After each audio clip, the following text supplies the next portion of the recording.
Okay, what is up, you guys? Episode 5. We are live and here to thrive. Nice to have you back here again. And as you can see, we have a new guest here today. We have Rebecca from Torino, who's also studying with us here in beautiful Lugano. So, Rebecca, tell us a bit about yourself. I mean, so where were you studying before? What are you doing? So hi everyone. My name is Rebecca, as Sean was mentioning. I'm a student here at USI. Actually, I'm in Erasmus because I'm doing my master in Bologna, in also media management. But the thing is that I studied in Turin for my bachelor, and I did philosophy.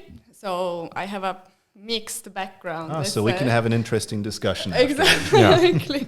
Also, like right now. Yeah. But yes, basically that's it.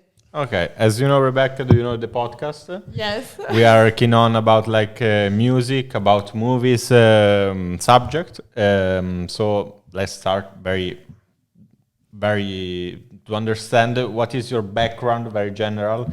To understand what is your background, starting from I don't know what you want to start. Okay. I mean, let's just talk about like what kind of music do you like?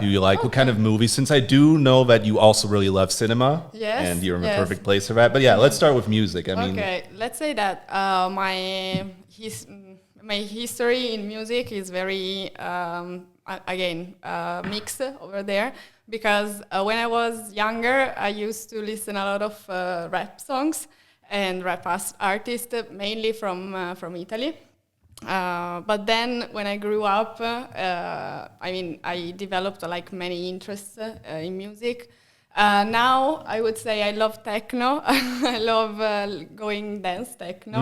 Okay. So yes. So clubs, festivals, Yes, that kind of thing. yeah, Okay. yes, that kind of things.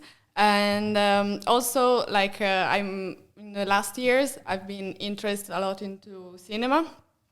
So again, over there, I see a lot of things. I actually appreciate a lot the documentaries because they actually show you something very real, very concrete, taken from, in a way, real life. So yeah, I love them. I don't have the chance to watch a lot of them because, maybe there are some specific festivals that play them. But yeah, I actually love them. And then actually in Bologna, I used to go a lot to cinema. Over here is a bit different also because of cost, mainly. Okay. Yeah, And but like talking about names, what was your you talk about Italian rap. What Okay. names like? What do you like? okay, like right now, I don't have a lot that passion anymore. Okay. But in past years, I was a lot into Marrakesh. Nice. And in more recent years, I was a lot into Salmo too.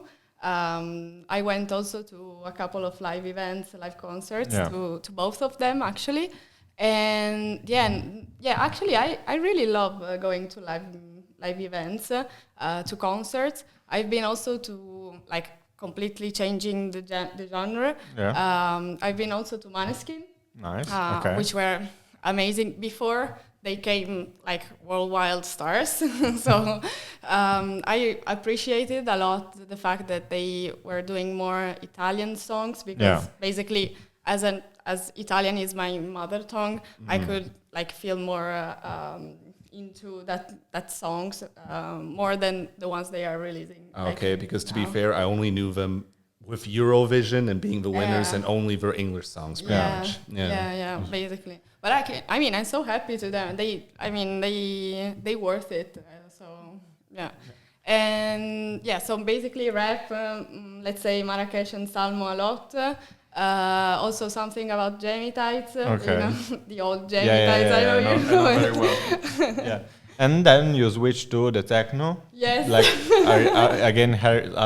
There are some names of references or more Okay. generally No, the I would style, say- etc. No, I would say more in general because also I have to say that Turin is one of the most famous city in Italy of the techno culture. Okay. So I started going to clubs and so on at the university basically. Yeah. And actually in Turin there is a huge world-known festival, which is Kappa Future Festival, in which like techno DJs, house DJs from all over the world come to Turin. And there are a lot of visitors from all over Europe. And I've been there 3 times.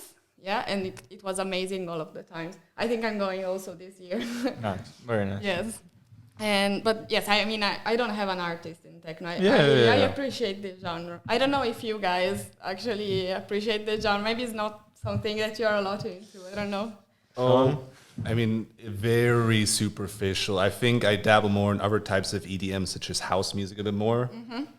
Techno, I just don't know too much about. I actually have friends overseas who are really into techno. Artists like Anima, for example, are bigger right now.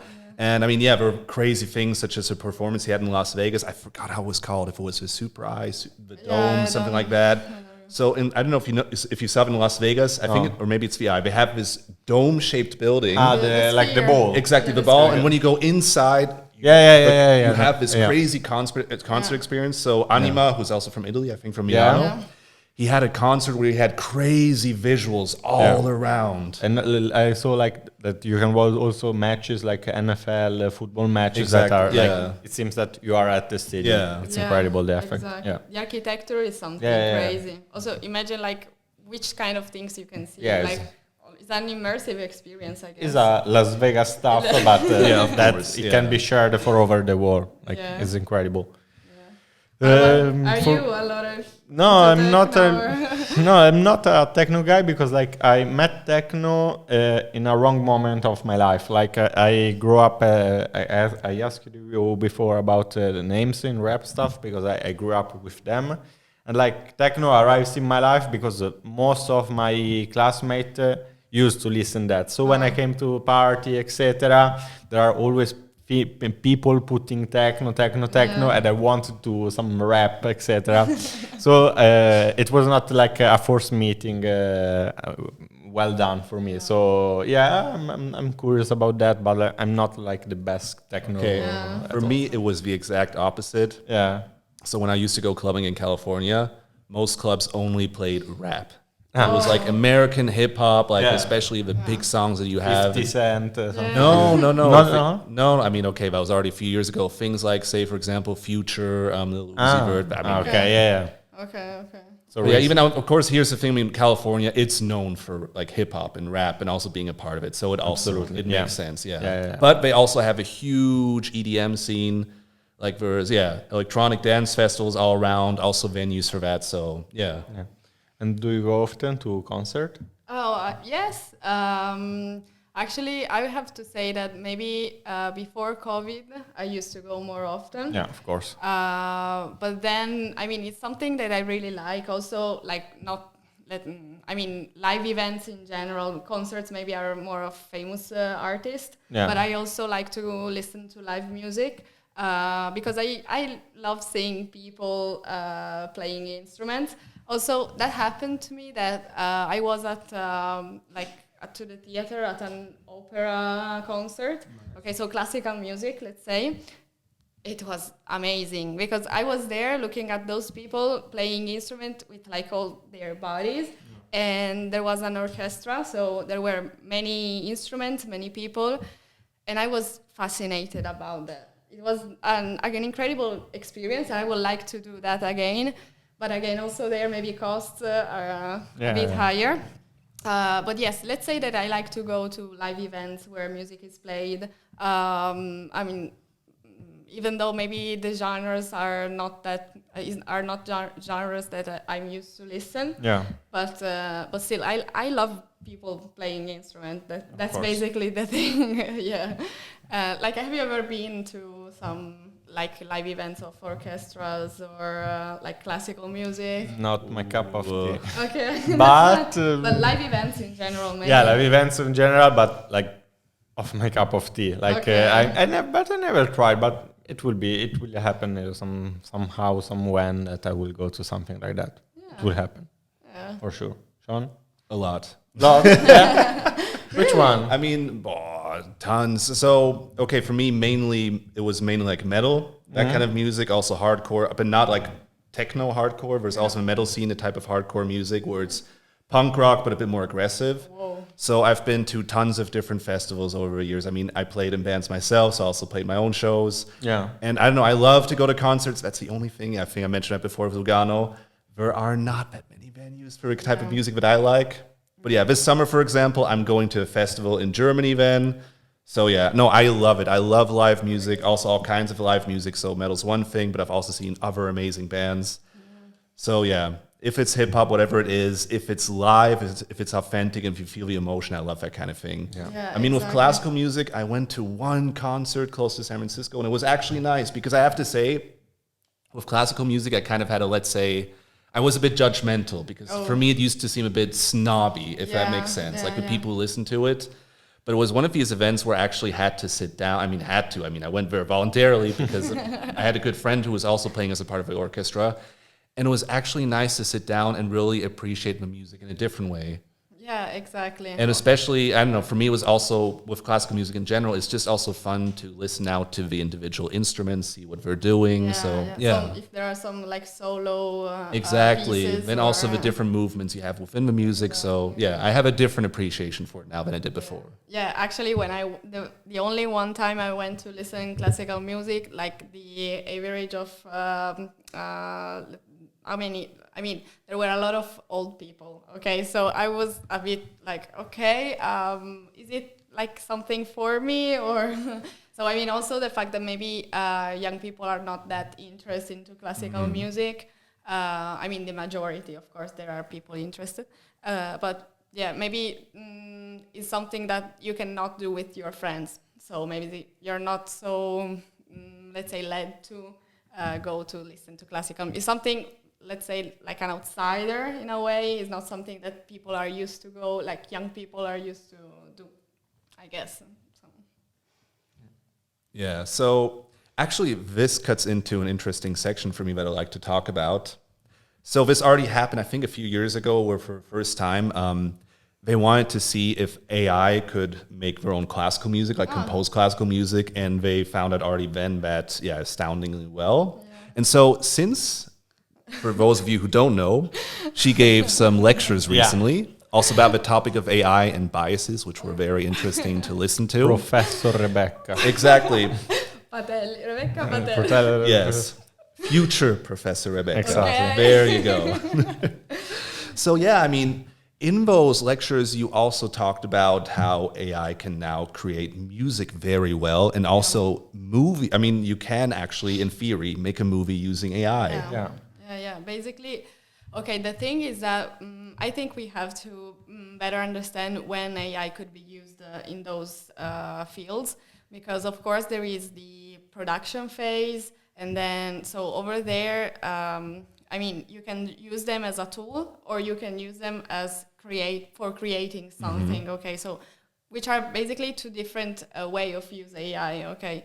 But like going to the most, I guess, interest part, so AI actually generating some soundtracks or some videos that look like a movie and so on. So, well, this is the topic of nowadays. Also because basically there are some AIs, for example, for videos, generating videos, that actually, where actually you can detect, let's say, an object, and the AI could move the object around, or like in a specific context that you basically request.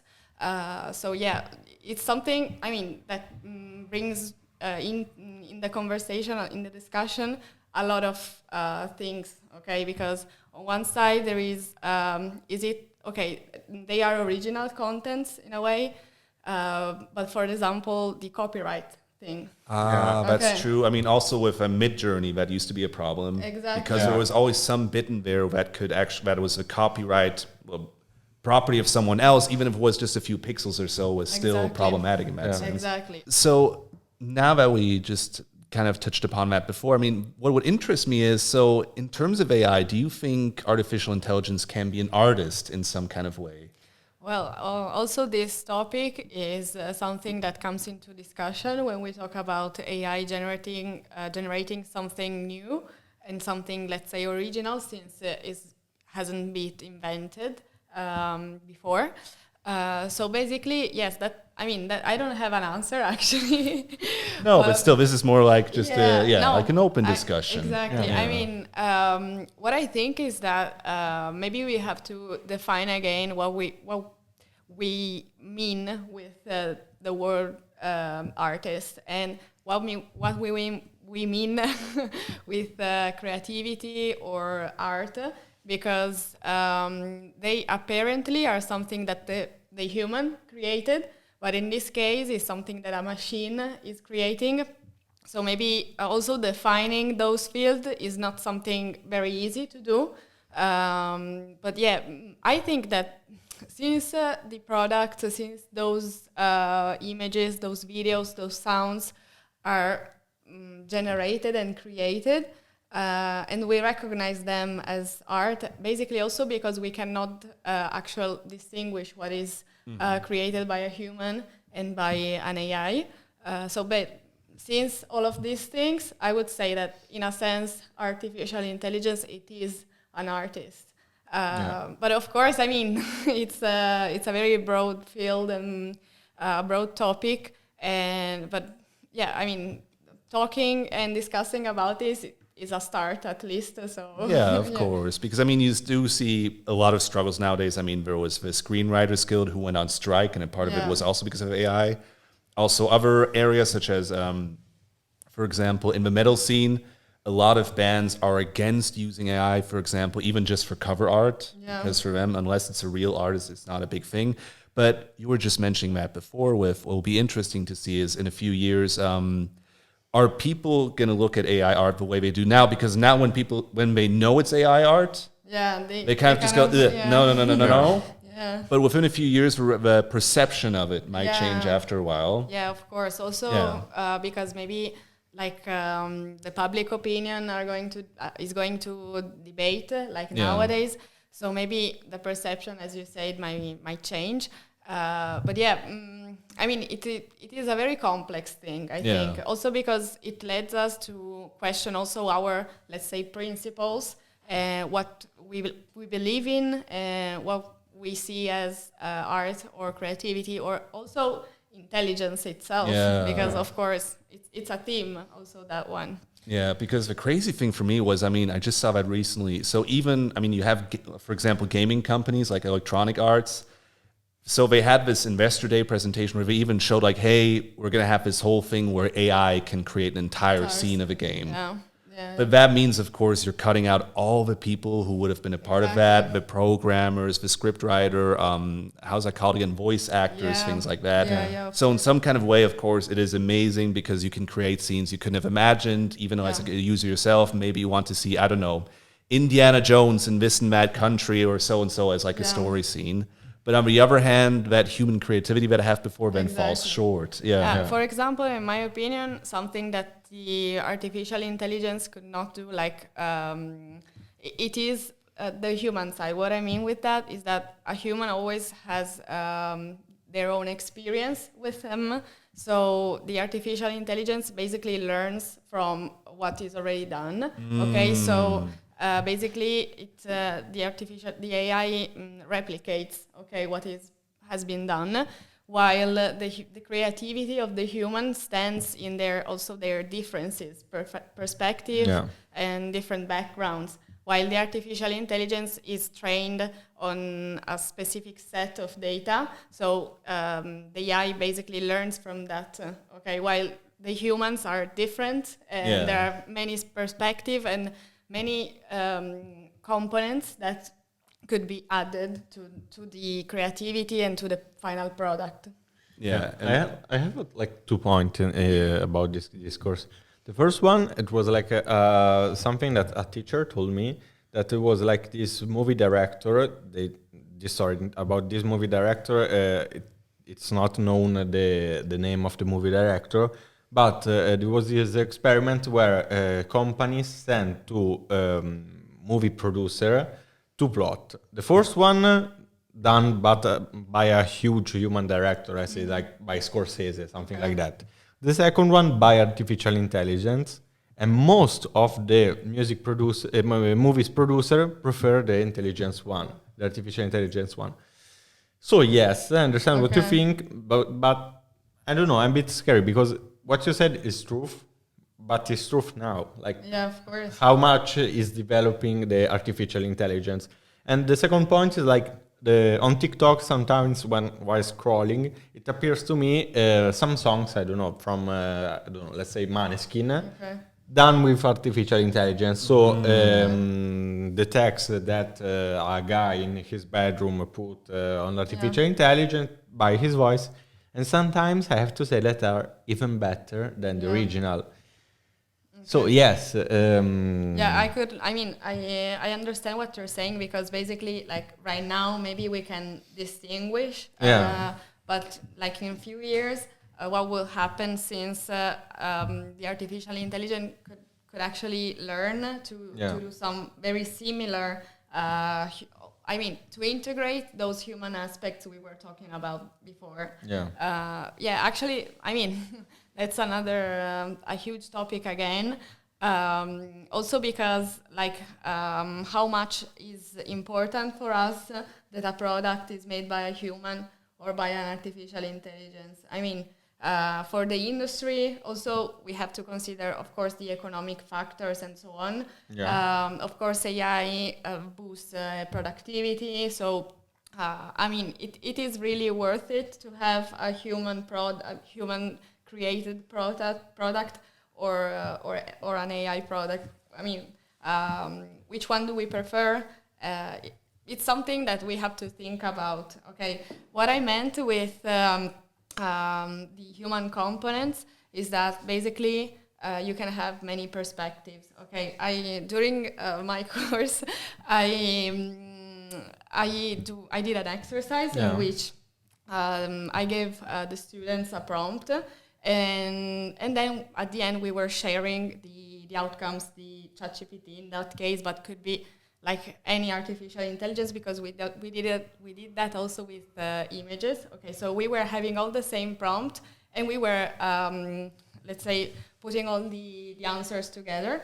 And what it actually turned out is that the outcomes were very similar. Okay, so the human aspect stands in the fact that I have my own experience, and to a certain request I could answer in a certain way, and your answer will be different, while Sean's answer will be different, and so on. So basically you have many perspectives, and also let's say it's original in the most strict sense, okay? Yeah. While artificial intelligence, you have to be actually very, very, very detailed in the prompt, in the request, but you actually have to know which outcome would you want, which is something that it's a bit complicated because sometimes you ask the artificial intelligence to generate something and you basically don't have the answer. Okay, you are searching for the answer actually over there.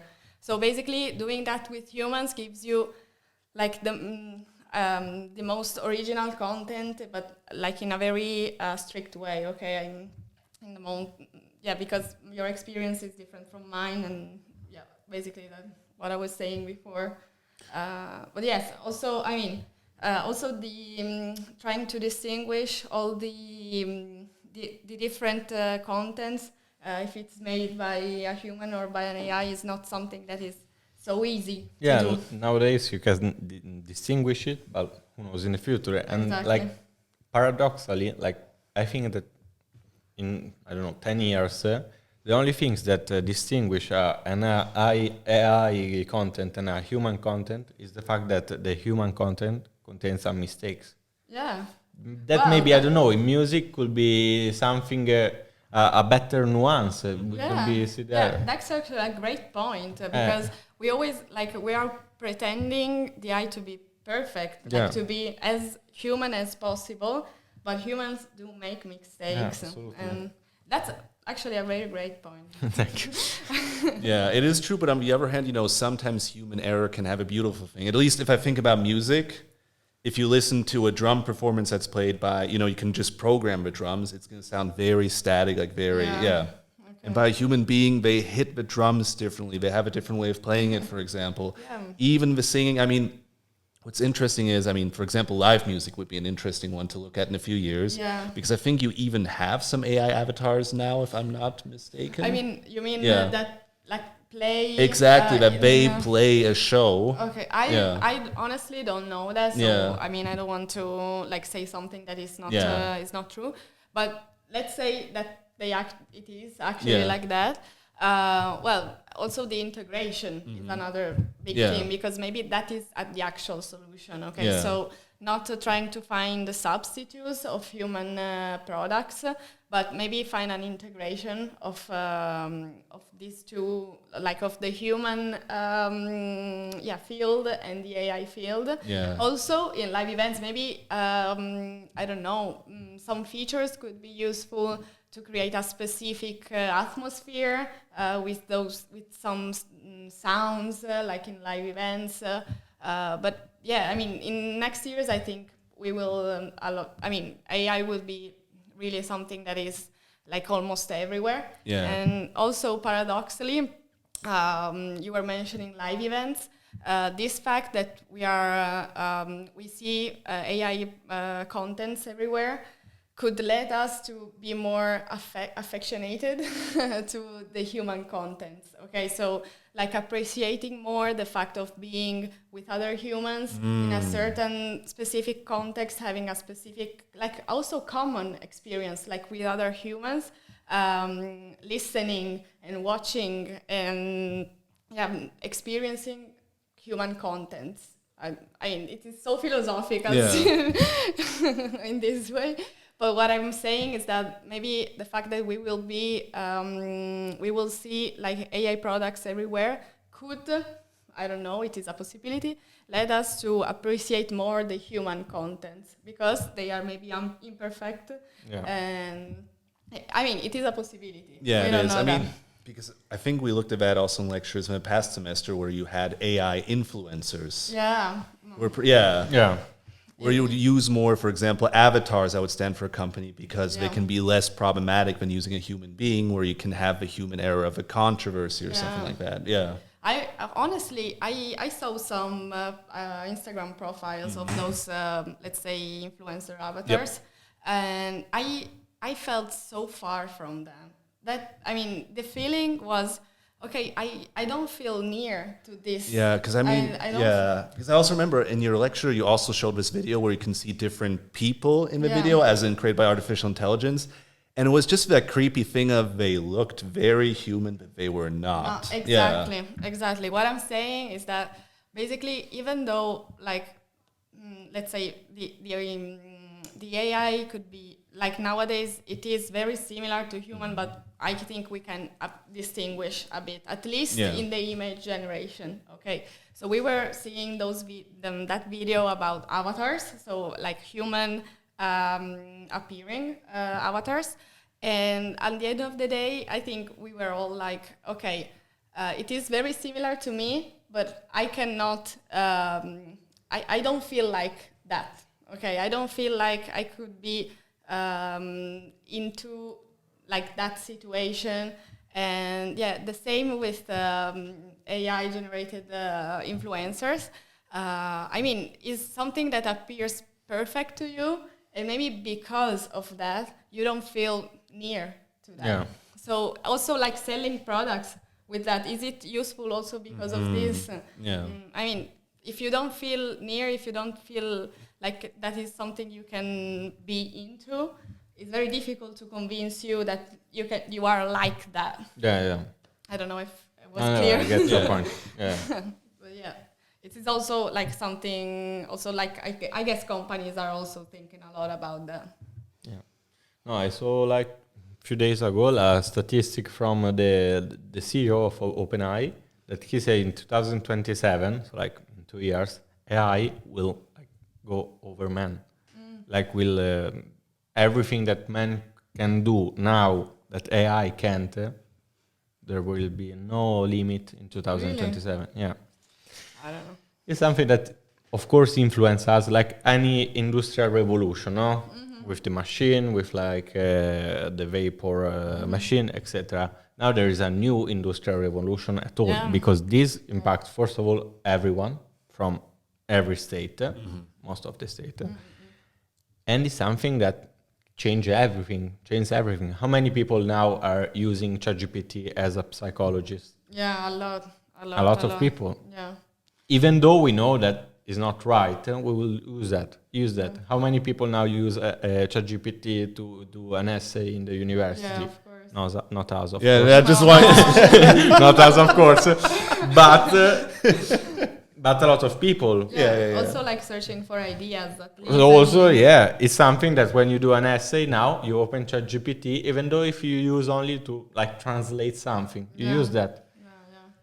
Also, like very connected to this point, there was a teacher, a professor, questioning the class about how the language teacher, so teaching, I don't know, French, Spanish, and so on, are they still useful since we have an AI that basically could translate everything in every language, almost every language?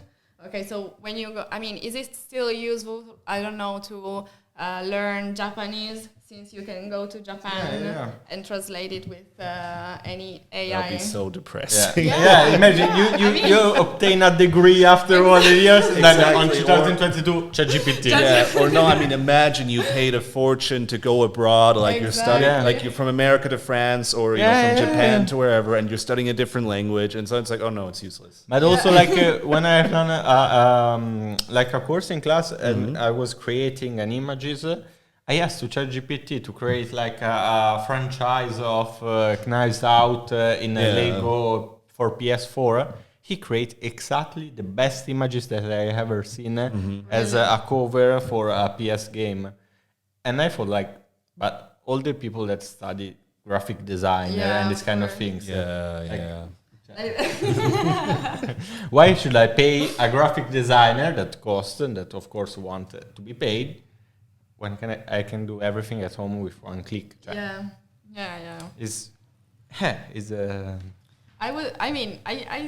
think that, let's say, the experience argument about the fact that every human has different background is something strong, let's say, that could be used also related to this point.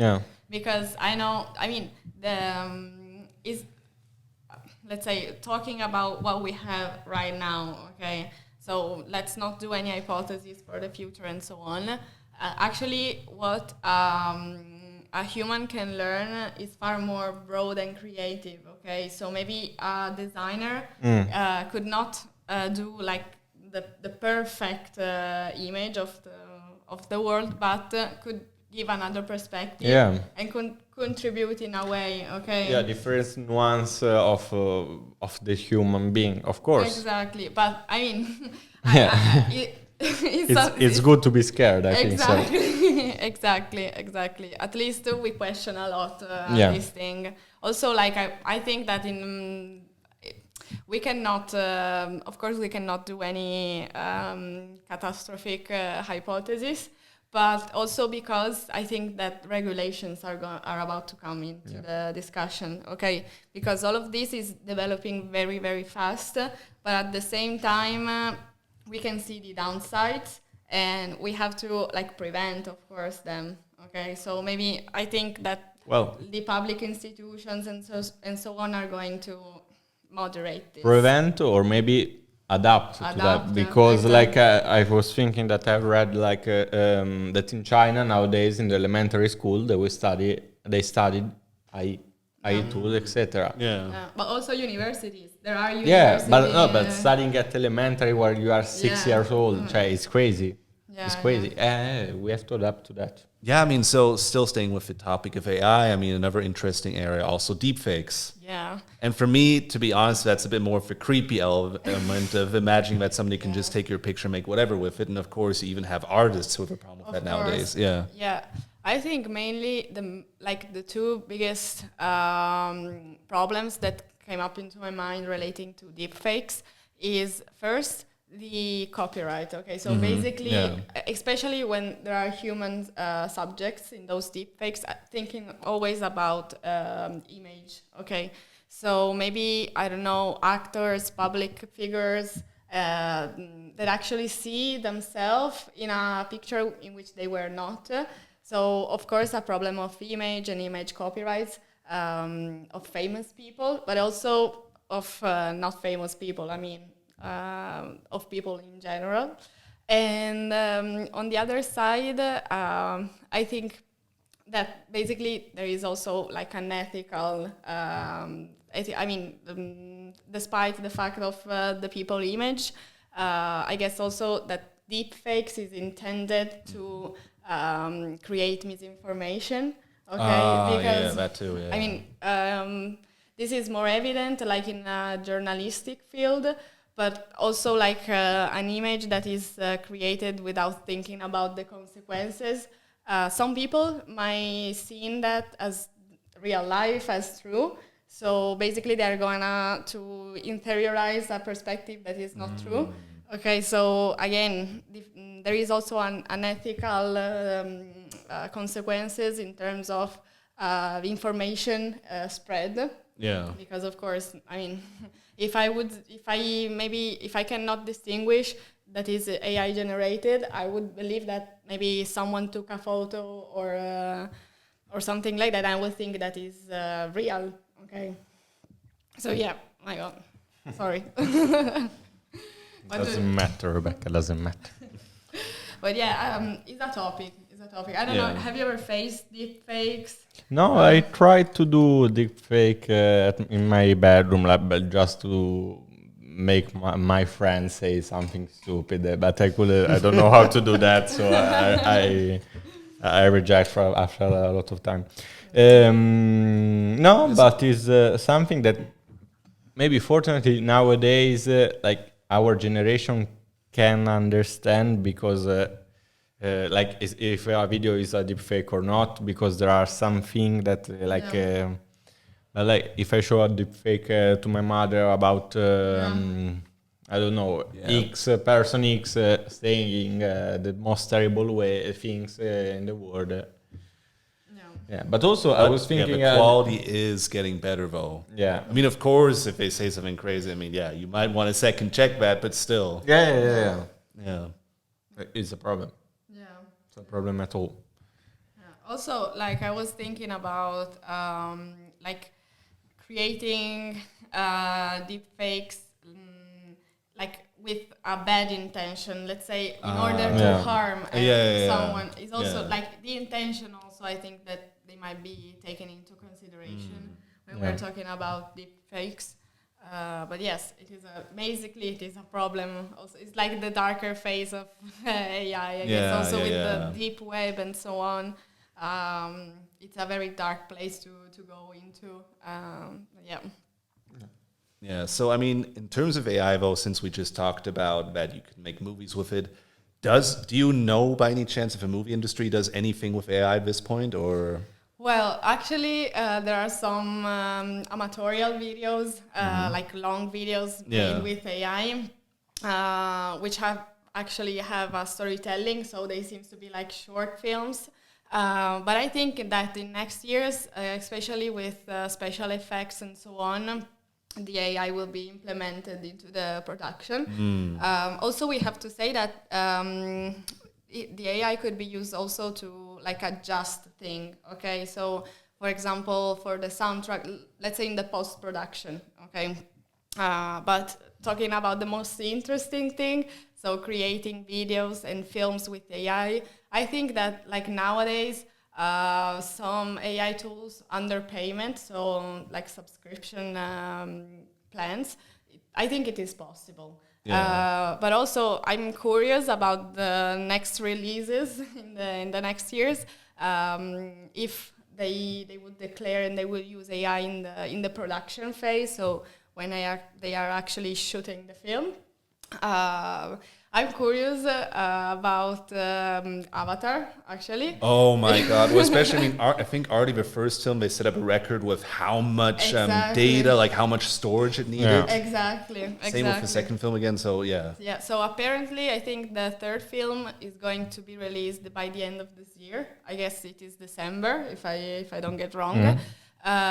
So I'm curious since AI is like few years that it's been developed and used in many fields, if they actually ended up using it. And also, of course, I mean, they had a contract, so they are going to release until the fifth film of the saga. So I'm curious also about the fourth and the fifth, because maybe like now it's a bit more difficult to integrate the AI, but for the next films and like I have you ever like wondered one of your favorite films made with AI? Well, for example, the new movie of in 2026 of the Lord of the Rings. There is, I think that there is the same actor in doing Legolas or like in doing Aragorn. I think like that. That was recalled because Peter Jackson, who's if not him, told them that they're gonna be look younger due to AI. Whoa, So okay. in this cult, talking about this cult, I don't care. They can do everything, but it's something that happened. Yeah.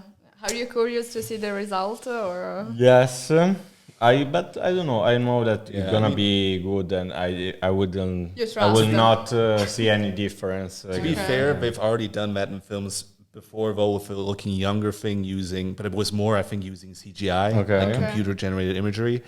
The Irishman, I don't know if you remember how Robert De Niro looked like, but it looked Yeah. weird because they also gave him blue eyes and things like that. It was just, yeah.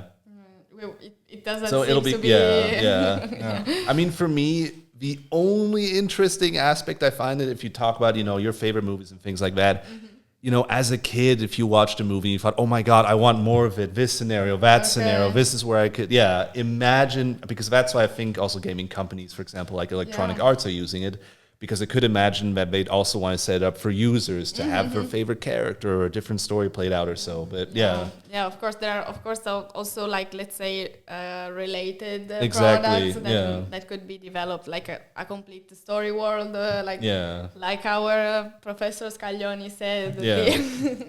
the transmedia. Shout out to Professor Scaglioni. Exactly. Applause. Yes, there you go. Applause and hello. But yes, it is also that field in which you create, let's say, related story world and Yeah. related atmosphere. It's something very interesting. Also, like in that case, the user experience might be a lot more immersive in a way. Yeah.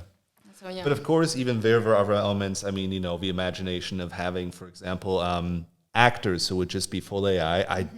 At this point, I mean, you never know. At this point, at least, I don't see it happening because with actors, you do have that human element that we're not just on-screen personas. They also exist outside of that as celebrities. Yeah. Also, like you can like support the work of that actor and like feel a relationship in a way with the actor besides the different character. So yeah, I don't think I will feel so emotional to an avatar, or if I cannot see him or her in another context. Yeah. Same. Well, but if you think like about iRobot, the Will Smith movie, there is not or maybe there's not completely artificial intelligence, but there was like the robot that killed the professor, like that was an avatar, and you can feel him because he shows human effort, human behavior. I was thinking about more movies like WALL-E from Pixar. But also like her. Yeah. Oh, that's true.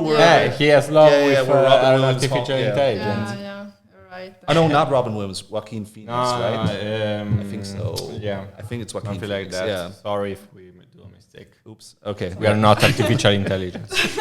That's the human error. Exactly. Appreciate. Yeah. So, Rebecca, we've sadly come to the end of this episode, and we're happy to have you here, of course, but we can't let you leave with a little challenge. Yeah, we want to, stimulate your brain again. So, using the power of what we just talked about, artificial intelligence, of course, we came up with some amazing questions for you. And so these are around situations where you have to either pick a song or a movie that would fit to it. Okay. Are you ready? Okay. So, you're the hero in an action movie. What's your theme song? The final countdown. Amazing. What? Or I would say like something from Miss Keta, which is Oh, you okay. know that. No. So- Why? So then, follow-up question to that. So, since you're a hero in that movie, what movie are you in? Oh, okay. What's the action movie? I will probably shoot one by myself. Wow, okay. That's it. Because I don't like the hero character. Sorry Okay. for the No, ones no, no, for no. the fans of Avengers Doesn't or matter. Marvel Studios thing. I'm so sorry, but that's it. Okay, but you're still your own hero. Exactly. Very nice. So, next one. It's a rainy day and you're feeling nostalgic. What song is on loop?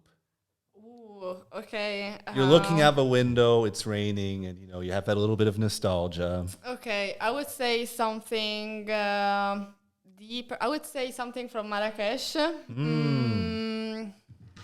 Okay, maybe L'Anima, which is okay, yes. And I was just taking the title if it is, but yeah, it is a song about like this toxic relationship. Oh, okay. So yeah, very in a very, let's say, in complex mood. That's it. But yes, Okay. I would say and that. then follow up. What's a rainy day movie for you? Movie. Okay. Oh, something It's funny. It's actually. pouring. You're staying indoors. So something funny, like a comedy, something like that. Actually, recently I've been through this film which is on Prime Video. It is called Il migliore dei mondi possibili. Una cosa del Maccio genere. Capatone. Capatone. After Mischeta, Maccio Capatone. Yeah, it's an Italian comedian. Exactly. Oh, okay, yeah. Exactly. But he's good in doing Yeah. movies. Yeah, I started Yeah. his new TV series. Yeah, and like, little fun fact, there is Pietro Sermonti in that Okay. movies because the real actor of that movies got in coma No while way. shooting I a movie. didn't know Yeah. that. Then after I show you the interview. Yes, please. Yeah, incredible. Okay. Okay, so, here we go. You're hosting a party. Okay. What's the ultimate hype song? How are you going to hype up the people? Friday night. I would say that. Nice. Oh, since we talk about comedies, you're staring in a romantic comedy. What's the love song? The love song. Yes. Of a love comedy. I don't know.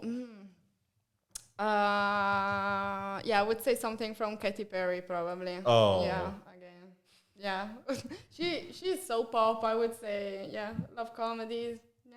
Maybe I cannot be the sound director of a movie. But okay. But that, Okay, so now next one. Since we just talked about being a hero before, Okay. I have a different proposal for you. You're the villain of the movie. Oh, okay. You're Okay. absolutely evil. What's your evil anthem? Okay. I would say something techno, probably. Ooh, Yes. okay. Yeah, I would say so. Yeah, I don't have a specific song, but Yeah. something like super empowered, like cheering me up, and like I'm ready for, I don't know, punching someone. But yeah, that's it. Okay. And let's do one more. Actually, let's do like a very typical one without using artificial intelligence. Karaoke. What is your go-to song? Woo! Okay. I can ask you the same thing. Okay. And then we want to know yours. Okay. Okay. I would say something very. Actually, I think in every karaoke I ended up singing this song, which is Bella Ciao. So yeah. I would say so because I was there with Italian people, and at the end is a song that became international. Okay, so at the end there were people from different nationalities. Also for the TV series La Casa de Papel. Exactly. Oh, okay, so yeah. at the end, everyone was singing that song. So yeah, I would say that. And I really love that song. So I would say that. I would say something where you can sing, and I'm gonna say half for meme, half for because I love it. Non dirgli mai from Gigi D'Alessio. I will like shout as fuck under this song. What about you? I was expecting Tommy Cash now. No, No, I don't know. I don't know all the lyrics. If not, it could be the second song in the karaoke. Okay. Yeah. Sean? For me, there's only one obvious choice. I wanted that way. Backstreet Boys. You are my fire, the one desire. Not Giovanotti? That's somebody else's go-to. I can't take that away. Let's rewatch Yeah. episode 3. So, Okay. Rebecca, we are at the end of our episode. Thank you so much for being here. Thank you for the discussion. Thank you for the AI tool, AI subject. Okay. And guys, thank you for watching the episode. Thank you for watching and thank you for inviting me. You're welcome. And Exactly. thank you to Once you. again, appreciate it. And you know what to do, Mr. Soundboard Guy. Applause for Rebecca. Let's see in the next episode. Bye, guys. Bye-bye.